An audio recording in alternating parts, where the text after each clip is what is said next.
Welcome to this interview with Malik Akhtar, the Vice President, Head of Procurement, Consumer Health, Product Supply at Bayer. In this conversation, Malik shares insights into his career journey, including an unexpected shift from direct to indirect procurement that expanded his perspective. We also discuss how Malik is preparing his team for future disruptions, the trends he's excited about in procurement, and the qualities that he prioritizes when building long-term supplier relationships. Throughout, Malik provides thoughtful reflections on the evolving role of procurement and the importance of strong supplier and stakeholder relationships.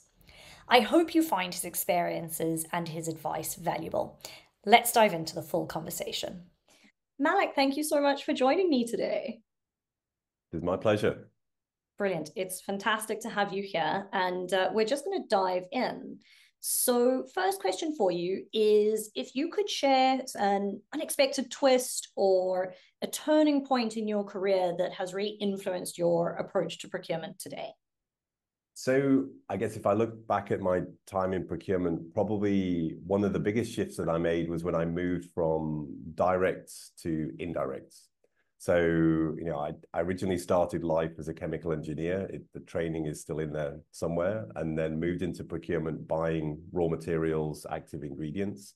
But, with my very well thought out career plan, which was following someone I liked and trusted, I ended up being exposed to marketing procurement and thinking, well, with a very logical approach as my brain was set up, marketing looks quite dysfunctional. So I'd love to get involved and see how that works, see how you can put a price on creativity. And I learned a huge amount, and that gave me a huge appreciation of, both sides of procurement in terms of how developing very strong stakeholder relationships is really, really key, especially on the indirect side of procurement. So that was a big milestone for me. I can imagine that it's such a different side to procurement, and it requires a completely different way of managing relationships compared to directs, and probably also, unless you're in a consumer-facing company, quite a forgotten part of things, isn't it? I think you say different skills. Like, honestly, I think the relationship building skills are the same. I think actually it's more about where you focus your time and effort. So if I think about, direct materials, you automatically have a seat at the table because you're normally working in a regulated environment. Excuse me. So you spend a lot of your relationship building efforts on the suppliers themselves because they're in for the long term. If you then think on the indirect side and marketing and R&D and other areas, it's actually the suppliers that come and go a lot more quickly. Where you need to spend your time and effort is convincing your stakeholder community that you actually do have good ideas and you have a solid business case behind them. So the skills are the same. So how you influence people, how you build those strong relationships, that's the same. It's the same toolkit. Does collaboration look any different when you're collaborating with a direct supplier around a very specific product, and it's very can we say tangible? When you're wanting to innovate or do something different versus something like marketing is way more conceptual, idea driven. So I will say it depends, or yes and no. It's not a cop-out answer, but I think, we would always go through, whether it's direct materials or a marketing agency, media agency, and look at the hierarchy of the business requirements. Of course, when you're talking about a direct material, security of supply, making sure the material turns up, meets spec, etc., is critical. But also equally, making sure that your media placement is happening in the right place. It's not next to content which may be linked to things that you don't want it to be present. So you have brand safety, and also is going to appear in front of the people that you want to see it. This is equally important in terms of them delivering on what they've committed to. Now, can you change your media agency more quickly and easily than you can your direct material supplier? Yes, but there's still a lot of work involved in doing that. So in each case, it's a balance across all of those different requirements. Makes a lot of sense. So then, what experiences have you had outside of procurement that's provided you with some insights or skills that you apply to your role today?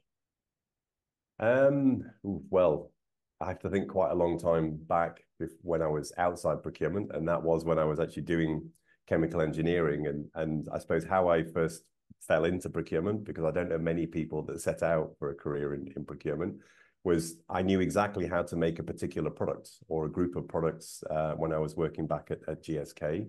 They were approaching their patent expiry, and so we needed to find someone else to make them. So I knew technically, operationally, exactly how to do it, but I had no idea how much it was worth. I had no idea how to build a commercial agreement around the supply of it.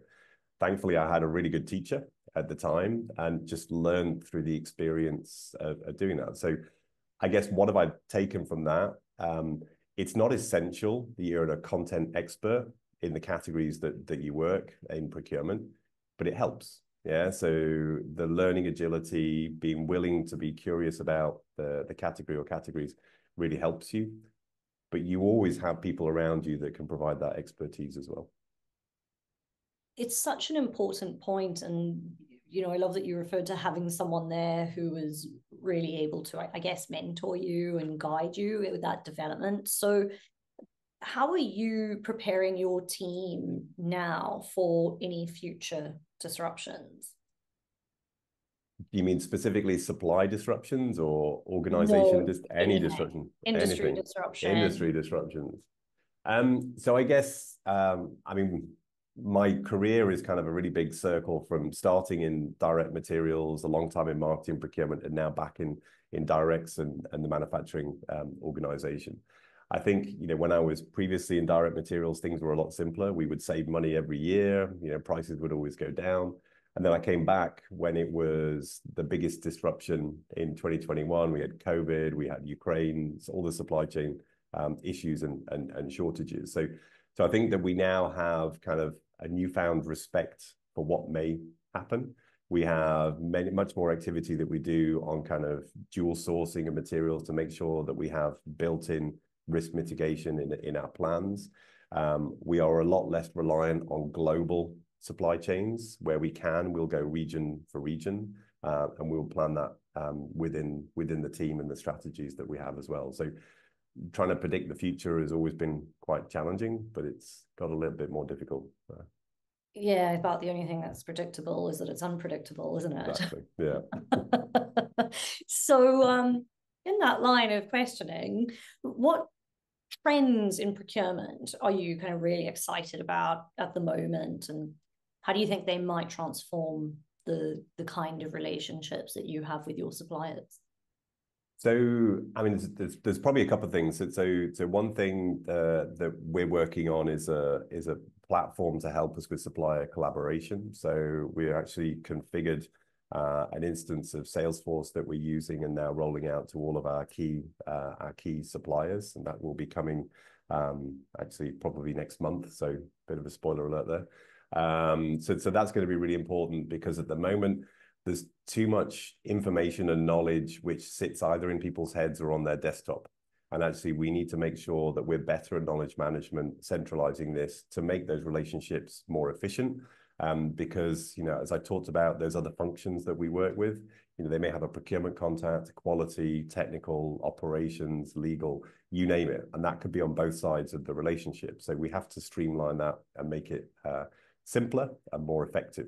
This will help us with that. At the other end, and say more the tactical and operational part, I'm really excited by what AI is going to be able to do for us. One of the things that I think always has held us back a little bit within the procurement function is the perception that it's difficult to buy stuff. It's too difficult to buy stuff. It's not your Amazon experience, as many of our people would like, tens of thousands of people within Bayer would like. We have to address that, because otherwise that's what you get remembered for.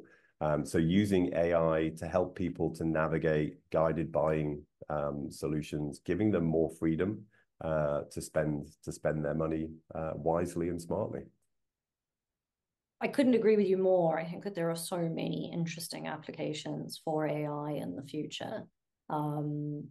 It'll be very interesting to see which teams and companies are able to deploy it quicker and in new, interesting ways. And I guess, you know, it then always comes back to, if you're able to deploy these technologies, to your point, even with your SRM platform, if you'll allow me to call it that, it allows you then to focus a little bit more on the relationship building side of things, as opposed to the belts and braces, let's call it, or at least gives you a much deeper insight into the kind of relationship that you have with your suppliers. So beyond the basics, what qualities or attributes do you prioritize when you're choosing a supplier that you're looking to build a long-term relationship with? That's quite a difficult question to answer, because I really don't choose suppliers. I trust the team to go through the assessment, to evaluate, as I talked about, the business requirements criteria earlier on. I mean, different suppliers are required for different purposes in different situations. If we're looking to build, so let me pick an example in my current world. So a CMO, or contract manufacturing organization, when you establish a new relationship with a CMO, that's a long-term commitment. I mean, that's probably a minimum 5 to 10 year commitment that you're looking at, given the work it takes, the regulatory work behind that. So here you're looking for someone, that has the right technical capabilities, the right commercial approach in terms of transparency, someone that has kind of an order book which is not too dominated by one or two customers and clients. So just making sure that they're really fit for the future, and they will be around in 5 to 10 years from now. Those would be some of the elements that we would look at. But as I said, not my decision. No. So then how do you empower your teams to build relationships? I guess largely in the same way that my first ever boss in procurement all those years ago taught me how to build those relationships. And precisely that. I mean, I think honestly the word relationship is sometimes underrated, because this is the cliche is it's a people business. You want to work with people that you like, with people that you respect, because actually what you ultimately want is you want the discretionary effort on both sides. You want someone that's going to go above and beyond maybe the scope and what you have written in the contract, because they value the relationship, and they see Bayer as the customer of choice. And I think how you build the relationship with, using a lot of the soft skills and the things that some people may think are less important is a key part of that. 100%. One of the things that I've always loved about working with the teams at Bayer, and that I really love when we do events with you, is when we invite suppliers up onto the stage to talk about their relationship with Bayer. No one's afraid to be honest about the evolution of their relationship, and where there have been some challenging times and difficult conversations. You're all very real about that, and you just don't shy away from it. And to your point, a relationship is an ever-changing thing. There'll be good times, there'll be bad times. And so could you share a story of how you maybe in your past had to turn a difficult supplier relationship into a successful one? Well, this is now starting to sound like a proper interview. So don't say me. Well, yeah, we had this agency that was supporting us for delivering Supplier Day events, but thankfully we're through the worst of it now. Well, let me think. So maybe I think one of the areas, and again, this is going back to when I was working in marketing procurement, is the concept of again that relationship, and it is all too easy in many cases to blame the supplier, or in this case to blame the agency, creative agency, as it was, that everything is their fault. Whereas actually you as a client are maybe not behaving in exactly the right way to get the most from that agency and that relationship. So just sitting down and really mediating, as we did in this instance, and saying, well, what was the brief? Was there a brief? You know, how did you provide the feedback? You know, what was the, who's talking to who? Do you like each other? Did you go for a beer after you had the meeting? I mean, again, you know, it's trivial things, but do you have a kind of, I would say carefully, a grown-up and mature relationship with each other, which enables you to do the best work? Because especially when you're talking in the marketing context, you know, you're looking at creativity, you're looking at innovation, and most of those things will be co-created between client and agency. So you have to have that really constructive relationship to be able to do that. And we forgot that. So in this instance that I'm thinking about, and I won't name any particular names, but the brief that we gave them was crap or non-existent. The budget expectations we gave them was unrealistic, and we didn't give them feedback that was constructive. We just told them all the things that we didn't like. I mean, if you think about receiving that from an agency perspective, you may have been in that situation yourself. That doesn't help. So bringing them together, say, look, here's some maybe rules of engagement that we need to think about, and it gets significantly better. As you say, it might sound trivial, but in fact, they're just such important things to do in terms of building that relationship, and also being able to, I guess, stand in front of a mirror and look at the role that you play in exactly in the entire dynamic within a relationship. And so again, we've talked a little bit about AI and technology and the role that it plays in terms of building capabilities within procurement. How have you seen over your stint in procurement how the function is evolving from kind of focusing on contract, cost management, transactional stuff through to now, I guess, becoming more of a contributor to actual value within a company? Long. And thank you for calling it a stint. That makes it sound like a lot less than 25 years. So I suppose, the way I would characterize it, you're talking about the evolution from purchasing to procurement. So from a transactional operational purchasing function, the processing POs and invoices, through to something which is really strategic and adding value at all levels of the organization. I would say we are in a significantly better place than we were when I joined procurement, but we're not done. I still say, carefully, we have pockets of real excellence where we do this, and we genuinely have a seat at the table, physically or virtually, and we are consulted on what can we do to solve this business problem. What can we do, and what can procurement do to help us? But we don't have that everywhere. So we still have some places that we need to push the door open a little bit more, but we are in a significantly better place. And again, I remember ages ago having a conversation with you where we were talking about being a customer of choice and how for you it's so much more about quality than quantity. Mm-hmm. And being very real and realistic that you don't want every single supplier to be treating you as strategic or treating you as customer of choice, because to your point, not all suppliers are strategic either. And I guess it's that same realism to approach the different areas and activities that you do within procurement and the different parts of the organization that you serve, and making a call on which you treat strategically and which aren't. Yeah, I guess I would maybe liken it to how I would imagine a dating app would work. It's about finding the right match. It's about finding where you have the right match between the strategic requirements that we have as a customer, and also what are the expectations and the capabilities within the supplier. Not everybody will have that perfect match. But again, what we want is for those situations where we are the customer of choice, it's that discretionary effort. We won't be the biggest in most cases, but in many cases, you can actually get better service and support from the supplier when you're not necessarily their biggest customer. That's kind of the sweet spot that we would aim for.